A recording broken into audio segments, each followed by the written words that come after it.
Hello friend, দেখো সকাল সকাল ফ্রেশ হয়ে চলে এসেছি আয়নার সামনে। কারণ কালকে আমি রাতে বেনুনি করে শুয়েছিলাম, সেটা এখন খুলে ভালো করে চুলটা আঁচড়ে নিচ্ছি, নাহলে চুলটা পুরো জট পাকিয়ে যাবে। দেখো এখন চলে এসেছি, ফ্রেশ হওয়া মানে কমপ্লিট, মানে এখন একটু কিছু খেতে হবে।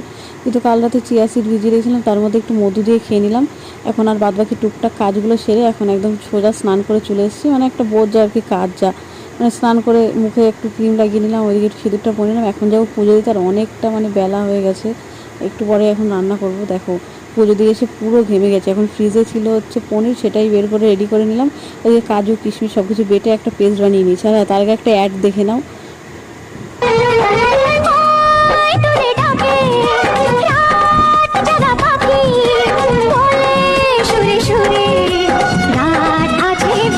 অ্যাডটা তোমাদের কেমন লাগলো অবশ্যই কমেন্ট করে জানিও, আর চ্যানেলটাকে কিন্তু সাবস্ক্রাইব করে দিও। দেখো যে পনির আমার রেডি, ক্যাপসিকাম টমেটো এইসব দিয়ে রান্না করেছে। নামানোর আগে একটু ঘি আর গরম মশলা দিয়ে নামিয়ে দিলাম।